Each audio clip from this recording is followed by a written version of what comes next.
जवानी का इंजेक्शन, एक बाप बेटी का कड़वा वाकया। उत्तर प्रदेश के बिसौली कस्बे में कमरुद्दीन नाम का एक मेहनती दर्जी रहता था। उसकी छोटी सी दुकान बाजार के कोने में थी और अपने हुनर की वजह से वो इलाके में काफी जाना माना था। कमरुद्दीन के 2 बेटे और एक बेटी थी, शाइस्ता, जो महज 13 साल की मासूम बच्ची थी। शाइस्ता अपने अब्बू की आंखों का तारा थी, शांत, पढ़ाई में होशियार और बेहद प्यारी।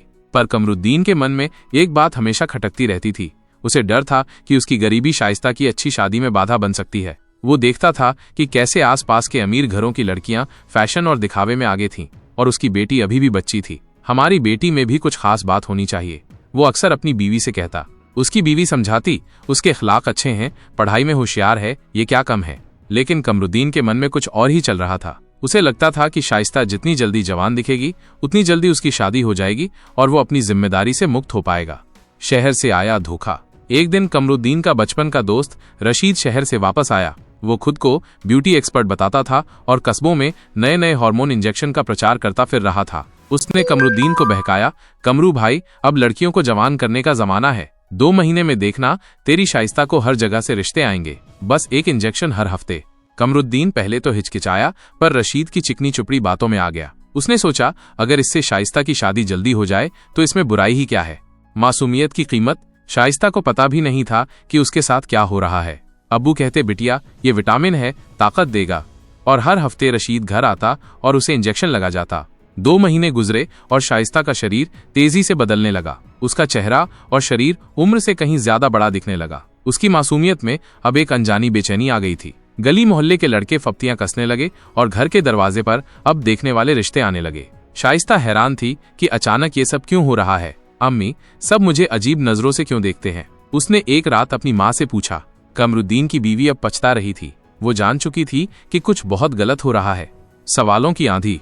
तीसरे महीने शाइस्ता की तबीयत खराब रहने लगी। उसे सिरदर्द, कमजोरी और थकान महसूस होने लगी। स्कूल में उसकी सहेली सुल्ताना ने पूछा, तू तो पहले बड़ी प्यारी दिखती थी, अब तुझमें कुछ अजीब सा हो गया है, कहीं कुछ? शाइस्ता ने पहली बार संदेह किया। घर आकर उसने जोर देकर पूछा, अब्बू, मुझे सच सच बताइए, आप मुझे क्या दे रहे हैं? कमरुद्दीन भड़क गया। हम तुझे कुछ नहीं कर रहे, बस तेरा भला चाह रहे हैं। लेकिन अब देर हो चुकी थी। शाइस्ता ने अगले दिन स्कूल में अपनी टीचर नुसरत मैम से पूरी बात बताई। नुसरत मैम ने तुरंत चाइल्ड वेलफेयर कमेटी को सूचित किया। पर्दा उठता है। 1 हफ्ते के अंदर पुलिस, स्वास्थ्य विभाग और महिला बाल विकास विभाग की टीम बिसौली पहुंची। रशीद को मौके से ही गिरफ्तार कर लिया गया। जांच में सामने आया कि वो दर्जनों लड़कियों को अवैध रूप से इंजेक्शन लगा चुका था, जिससे कई बच्चियां हार्मोनल बीमारियों का शिकार हो गई थीं। कमरुद्दीन को भी पुलिस ने गिरफ्तार कर लिया। शाइस्ता को चाइल्ड वेलफेयर होम में भेजा गया, जहां उसकी मेडिकल जांच हुई और काउंसलिंग शुरू की गई। एक नई शुरुआत। शाइस्ता ने धीरे धीरे खुद को फिर से पढ़ाई और जीवन में संवारना शुरू किया। उसने अपने साथ हुई घटना को छुपाया नहीं, बल्कि उसे अपनी आवाज बनाया। 17 साल की उम्र में वो एक जागरूकता अभियान से जुड़ी और कस्बे कस्बे जाकर लोगों को समझाने लगी, जवानी कोई इंजेक्शन से नहीं आती, ये समझदारी, शिक्षा और आत्मविश्वास से आती है। हमें बेटियों को सजाने की नहीं, उन्हें समझने की जरूरत है।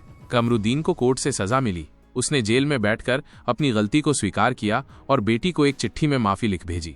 अंत नहीं, एक संदेश। आज शाइस्ता एक सशक्त सामाजिक कार्यकर्ता है। वो कहती है, मैं शिकार थी, लेकिन अब मैं बदलाव की आवाज हूँ। मैं नहीं चाहती कि कोई और बाप अपनी बेटी को जवानी के नाम पर उसकी मासूमियत से महरूम करे।